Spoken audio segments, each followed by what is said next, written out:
Assalamualaikum warahmatullahi wabarakatuh dan salam sejahtera.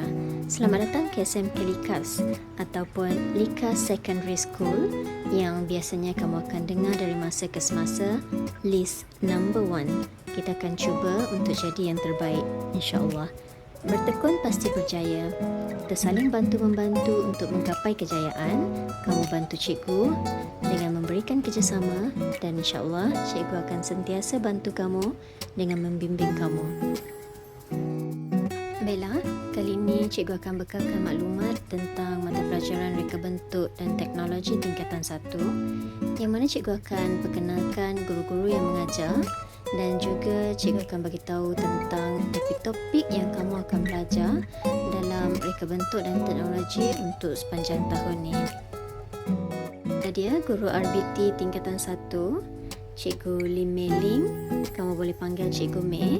Cikgu Noraliza, boleh panggil Cikgu Liza. Dan Cikgu Nik Fazliwani, kamu boleh panggil Cikgu Nik. Ini adalah topik RBT tingkatan 1 yang kamu akan belajar bersama cikgu sepanjang tahun ni. Okey, ada 5 bab sahaja. Yang pertama, bab yang pertama kita akan berkenalan dahulu dengan reka bentuk dan teknologi.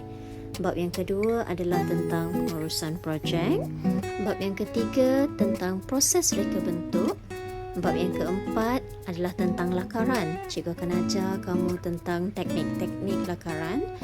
Okey, dan bab yang kelima adalah aplikasi teknologi yang mana kamu akan menjalankan projek.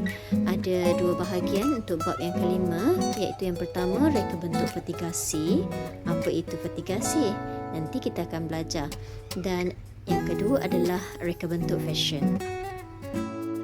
Pula cikgu paparkan kepada kamu tentang subtopik yang kamu akan belajar dalam setiap bab.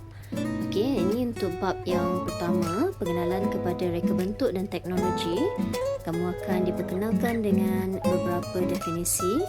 Kamu juga akan belajar tentang elemen reka bentuk, prinsip reka bentuk, teknik pembinaan projek, etika dalam reka bentuk, jenis reka bentuk, kriteria reka bentuk yang baik, kepentingan reka bentuk dan juga peranan reka bentuk itu sendiri.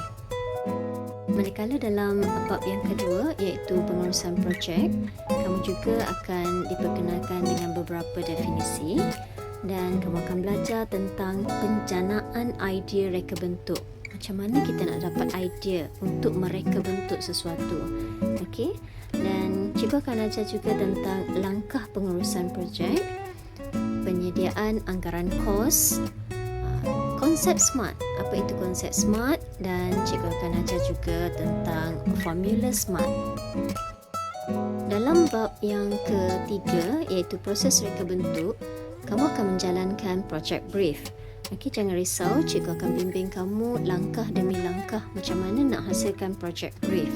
Okey, dalam bab yang ketiga ini juga kamu akan diperkenalkan dengan beberapa definisi, ciri-ciri project brief, senarai semak project brief, langkah perancangan project brief dan akhir sekali kita akan buat penilaian untuk project brief kamu.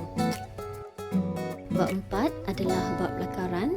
Dalam bab inilah setelah kamu belajar beberapa perkara tentang lakaran, kamu bebas untuk melontarkan idea-idea rekaan kamu dan terjemahkan dalam bentuk lakaran.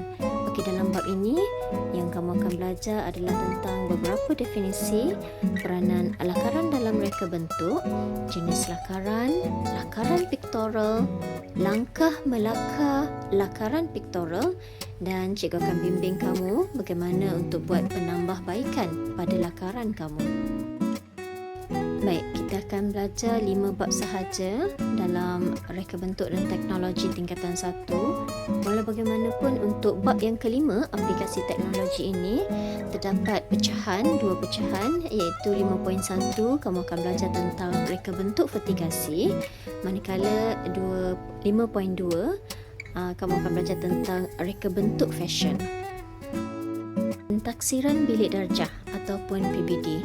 Cikgu yakin kamu pernah dengar istilah ini, PBD, kerana kamu juga diuji dengan pentaksiran bilik darjah semasa sekolah rendah. Okey, TP1 TP maksud dia tahap penguasaan. Okey, TP 1 hingga TP 6. Kamu akan diuji untuk setiap topik. Kenapa cikgu hitamkan TP 3? Okey. TP 3 adalah pencapaian minimum pelajar. Okey, kita akan cuba dan berusaha sekurang-kurangnya kamu dapat capai TP 3. Okey, kalau kamu berjaya untuk capai TP 4, TP 5, TP 6, alhamdulillah. Okey, tahniah. Walau macam mana pun, cikgu yakin kamu boleh sekurang-kurangnya kamu dapat mencapai TP 3. Okey, ini adalah maklumat berkaitan ujian dan peperiksaan RBT tingkatan 1. Untuk paper RBT cuma ada satu paper sahaja. Okey, bukan macam subjek bahasa Melayu ada kertas 1, kertas 2, tapi RBT cuma satu kertas sahaja. Okey, untuk kertas RBT ada 3 bahagian semuanya. Okey, bahagian A ada soalan objektif, ada 15 soalan objektif, 1 soalan, 1 markah. Jadi bahagian B soalan struktur membawa 55 markah, manakala bahagian C ada 3 soalan esei, setiap soalan membawa 10 markah, jadi keseluruhannya 30 markah. Okey, ini ketiga-tiga bahagian bila dicampurkan 100 markah. Baik, ini penting, kehadiran. Kalau tiada alasan yang mendesak, cubalah untuk hadir ke setiap kali kelas supaya kamu tidak ketinggalan maklumat daripada cikgu. Okey, kehadiran dan penghantaran tugasan akan direkod. Cikgu akan rekod setiap kali sesi PDPR ataupun PDPC. Kalau kamu tidak dapat hadir ke sesi PDPR ataupun PDPC, cikgu harap kamu dapat kontak cikgu dan maklumkan supaya cikgu dapat salurkan maklumat kepada kamu. Baiklah, yang terakhir daripada cikgu, ini adalah salah satu pesanan Imam Syafi'i.